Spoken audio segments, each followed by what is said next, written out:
মারলে করবে ছটফট। চুপ কর পল্টু, চুপ কর। খানকি ছেলে ফুটো আসছে।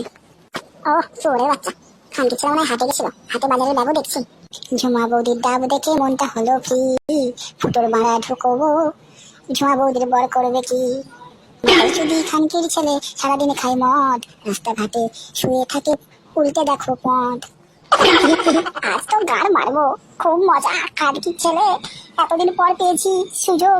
ঝুমা বৌদি, আজ তোমার ফুটো যে কি করবো সে তুমি বুঝতে পারবে। আমার নামও ফুটো।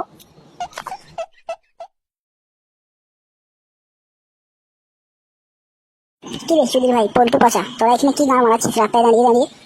দেখ খানকির ছেলে ফুটো, বেশি গান মারাস না। বাজারে গেছিলি চল যা, গান মারাবি না। ফুটোদা, আজকে রাত্রেবেলা মদের পার্টি আছে, তুমি কি পার্টি করবে আমাদের সাথে? তাহলে বেশি নয়, 200 টাকা ছাড়া দিলেই হবে। গুড মারানি, বাজার করার টাকা নেই, খানকি ছেলে আবার বলে মদ খাবে। আমি ফিতে দিলেও মদ খাবো না, আজকে আমার মদ খাওয়ার মুড নেই। আচ্ছা বাদ দে, আজকে আমার অনেক তাড়া আছে, আমি ঘর চললাম, তোরা গান মারা। দেখেছিস পল্টু, আমি তোকে বললাম না যে নিশ্চয়ই কোনো একটা চক্কর আছে, সেই জন্য তো সুর বাচ্চা যে মদ খেতে চাইলো না। খানকির ছেলে জন্য ঘর চলে গেল তাড়াতাড়ি করে। আজকে একটু নজর রাখিস ভালো করে, আর আমি সন্ধ্যের সময় তোদের বাড়ি চলে আসবো ঠিক সময় মতো। আচ্ছা পাচারা, তুমি চিন্তা করো না। আর আমি ঝুমা বৌদির বরকে আজকে মদ খেতে দেবো না, যে কোনো ভাবে রাজি করিয়ে ফুটোদের ঘরের সামনে নিয়ে যাবো। আজকে সেটা ভাঙবো। গুড মর্নিং বেটা, আমরা বন্ধু, খানকি ছেলে আমার সাথে মদ খেলো না, বললো 200 টাকা দিতেও পারবো না, আবার বললো ফিতে খাইলেও খাবো না। চুদির ভাই, অন্য সময় তো বাংলাও যেতে না কপালে, খানকির ছেলে বউ মরে যেতে কি সত্যিই পাগলা হয়ে গেল নাকি? ঝুমা বৌদির গুড়ে গুড়ে শুধু রস খাচ্ছে, ওই ফাঁদা খাচ্ছে বলেই তো মদের ফাঁদা খাবে না বলছে। হ্যাঁ হ্যাঁ, তুই ঠিকই বলেছিস। চল পল্টু, আজকে তাহলে আমরাও ঘর যাই।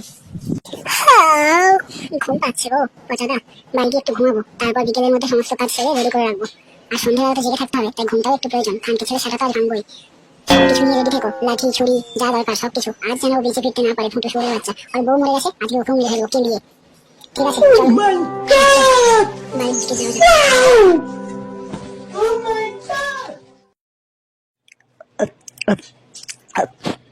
কি শান্তি, জীবনটা যেন এর হয়ে গেছে। এবার কি করবো মারা, বউয়ের যা গয়না ছিল হাড়ি কোড়া সব বেচে তো মদ খেয়ে ফেললাম। খানকি ছেলে পকেটে তো একটা টাকাও নেই, এবার মদ পাবো কোথায়? গুড মারানি কপাল আমার, ফেদা মুখ বাবাটাও বেশি জায়গা সম্পত্তি জমি গেল না, যদি একটু রেখেছে তো তাহলে মদ খেতে পারতাম আরো কিছুদিন। মদ না খেলে হবে না ভালো ছেলে, তাই জীবনে আর কিছু পাও না পাও, সব কিছু বেচে বুঝে শুধু মদে খাও। হারানির বেটা পল্টু আসছে না, নাকি মদ খেয়ে ফেদা ভুলভাল দেখছি? একবার চোখটা ঘষে দেখি। না, ওটা তো পল্টুই আসছে। আজকে এর কাছ থেকে টাকা ঝেড়ে মদ খেতে হবে, যাই হোক করে পটিয়ে পাটিয়ে অ্যাক্টিং নাটক করে হলেও এর টাকার আজ গাঁ মারবই। এটা দেখি খানকি ছেলে মেঘনা সাইকেল জল, মালটাকে চারিদিকে খুঁজছিলাম, চোরের বাচ্চা এখানে বটতলায় এসে মদ চড়াচ্ছে।